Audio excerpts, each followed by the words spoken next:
Hello viewers, నమస్కారం అండి. పట్టా భూమి, ప్రభుత్వ భూమి మధ్య తేడా ఏమిటి ఇప్పుడు తెలుసుకుందాం.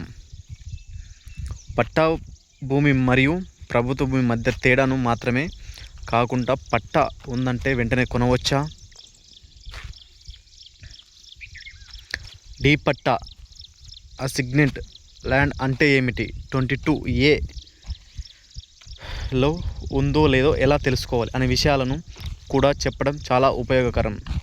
ముందుగా ఒక ముఖ్యమైన విషయం, పట్టా భూమి మరియు ప్రభుత్వ భూమి అనేవి రెండు పరస్పర విరుద్ధమైన పథకాలు కావు. ఉదాహరణకు, ప్రభుత్వ భూమిని ఒక వ్యక్తి డీపామ్ పట్టా అసిగ్న్మెంట్గా ఇచ్చి ఉండవచ్చు. అందువలన పత్రంలో పట్టా భూమి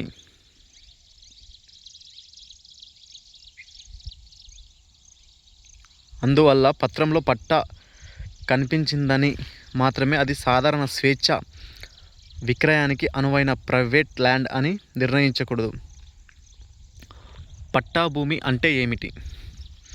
సాధారణంగా పట్టాదారు పేరుతో రెవెన్యూ రికార్డ్స్లో నమోదు అయిన భూమిని పట్టా భూమి అని అంటారు. ఒక వ్యక్తి భూమిపై తన హక్కును రెవెన్యూ రికార్డ్స్, రిజిస్టర్డ్ డాక్యుమెంట్స్ తదితరాల ద్వారా చూపించగలడు. ఏపీ చట్టాల్లో పట్టాదార్ అనే పథకానికి కూడా రెవెన్యూ అకౌంట్లలో పట్టాదారుగా నమోదైన వ్యక్తి అనే అర్థం ఉంది. ఇలాంటి భూమిని ప్రైవేట్ పట్టా ల్యాండ్ అయి ఉంటే ఇది చట్టపరమైన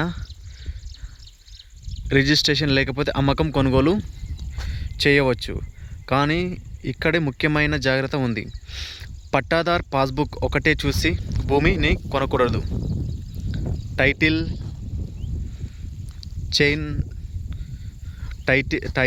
chain ROR 1B Adangal registration records, survey details, prohibited property status తదితరాలను కూడా పరిశీలించాలి. ఏపీలో ల్యాండ్ రికార్డ్స్ కోసం WBL ల్యాండ్, ROR 1B,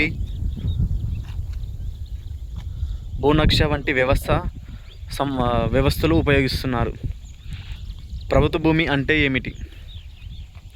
ప్రభుత్వానికి చెందిన భూమిని గవర్నమెంట్ ల్యాండ్ అంటారు. ఉదాహరణగా రెవెన్యూ రికార్డ్స్లో భూమి government land, poramboke road, tank, forest వంటి ప్రభుత్వ ప్రత్యేక వర్గాల్లో ఉండవచ్చు.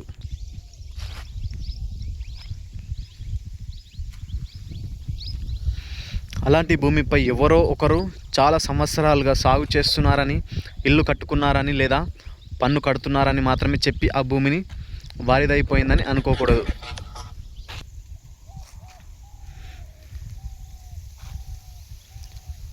కొన్ని ప్రభుత్వ భూములను అర్హులైన వారికి అసిగ్న్మెంట్ పట్టా రూపంలో కేటాయించే ప్రక్రియ కూడా ఉంది.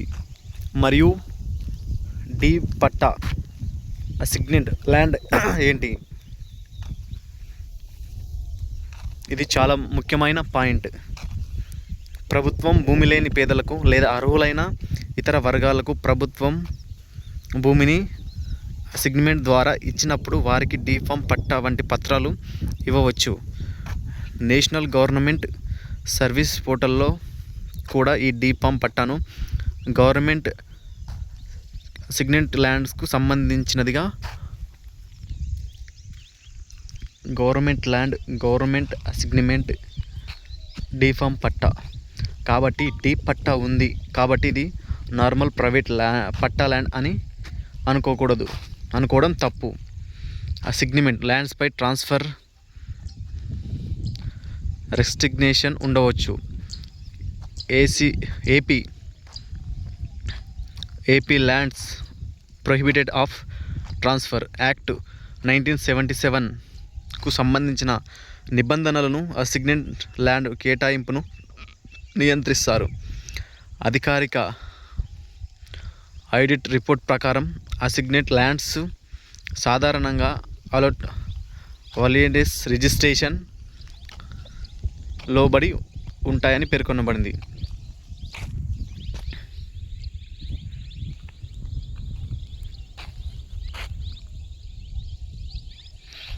విషయం యాజమాన్యం వ్యక్తి, ప్రైవేట్ వ్యక్తి. విషయం సాధారణ ప్రైవేట్ పట్టా ల్యాండ్, గవర్నమెంట్ ల్యాండ్. యాజమాన్యం వ్యక్తి, ప్రైవేట్ వ్యక్తి. ప్రభుత్వం రెవెన్యూ రికార్డ్స్. ప్రైవేట్ పట్టాదారు పేరు ఉండవచ్చు, గవర్నమెంట్ క్లాసిఫైడ్ ఉండవచ్చు.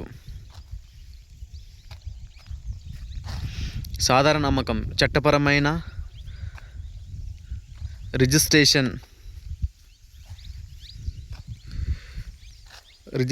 ఉండవచ్చు, గవర్నమెంట్ క్లాసిఫికేషన్ ఉండవచ్చు,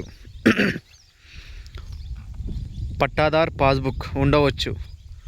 ప్రభుత్వ భూమికి సాధారణ ప్రైవేట్ పట్టాదారుగా ఉండదు. డి పట్టా తప్పనిసరి కాదు, అసైన్మెంట్ సందర్భంలో ఉండవచ్చు. కొనుగోలు ముందు పరిశీలన చాలా అవసరం మరియు మరింత జాగ్రత్త అవసరం. 22A ప్రొహిబిటెడ్ స్టేటస్ ఉండవచ్చు, లేకపోవచ్చు. సంబంధిత ప్రభుత్వ నిషేధిత వర్గాల్లో ఉండవచ్చు. చాలా ముఖ్యమైన విషయం, పట్టా ఉంది వెంటనే కొనవచ్చా? ఈ భూమికి పట్టాదార్ పాస్బుక్ ఉంది, 1B. RRలో పేరు ఉంది, అడంగల్లో పేరు ఉంది అన్న కారణాలతో ఇది 100% సేఫ్ ప్రాపర్టీ అని చెప్పలేం. ఎందుకంటే land qualification, title, history, prohibited, list, court disputes, assignment, survey, boundaries మొదలైనవి పరిశీలించాలి. ఏపీలో వెబ్ల్యాండ్ వ్యవస్థలో pattadar, land holding, ROR, adangal వంటి వివరాలు నిర్వహించబడుతున్నాయి. 6వ పాయింట్, 22A ఎందుకు చూడాలి? 22A ప్రొహిబిటెడ్ ప్రాపర్టీస్ గురించి తప్పకుండా తెలుసుకోవాలి.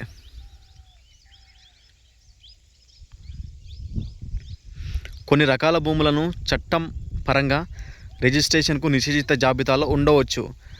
అసైన్మెంట్ ల్యాండ్ కూడా అలాంటి రిజిస్ట్రేషన్లోకి రావచ్చు అని ఏపీ ప్రభుత్వం ఆడిట్ రిపోర్ట్ స్పష్టంగా పేర్కొంది.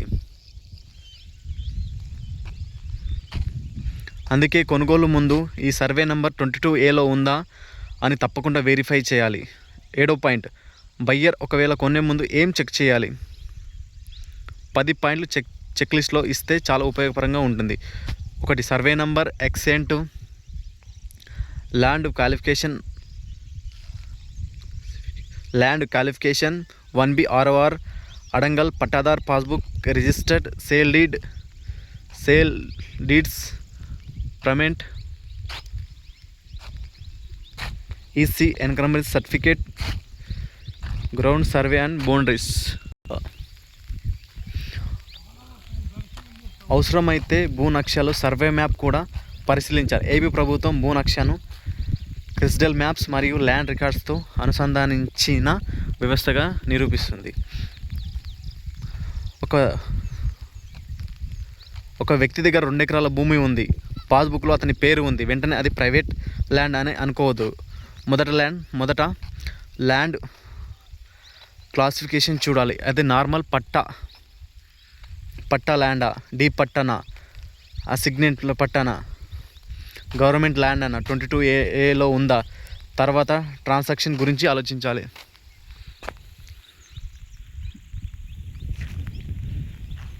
చివరగా ఒక లైన్లో, పట్టా భూమి రెవెన్యూ రికార్డ్స్లో వ్యక్తి హక్కుదారుడుగా పేరు ఉన్న భూమి కావచ్చు, కానీ దాని నేచర్ మరియు రిజిస్ట్రేషన్ తప్పనిసరిగా వెరిఫై చేయాలి.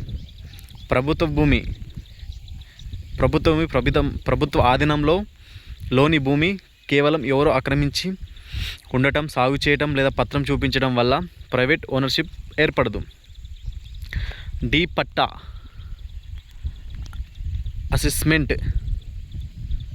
ద్వారా ఇచ్చిన భూమి, దీనిని సాధారణ ప్రైవేట్ పట్టా ల్యాండ్తో సమానం అనుకోవడం ప్రమాదకరం. ఎందుకంటే ట్రాన్స్ఫర్పై ప్రత్యేక నిబంధనలు ఉండవచ్చు.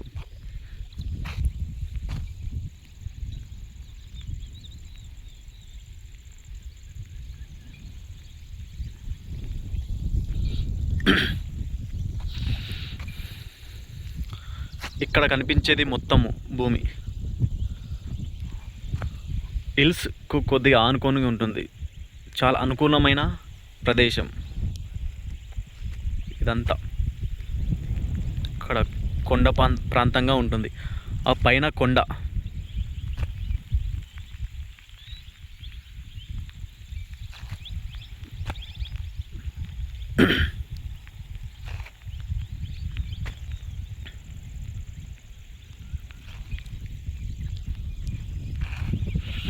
ఈ వీడియోని సబ్స్క్రైబ్ చేసుకోండి, అలాగే ఫాలో చేయండి.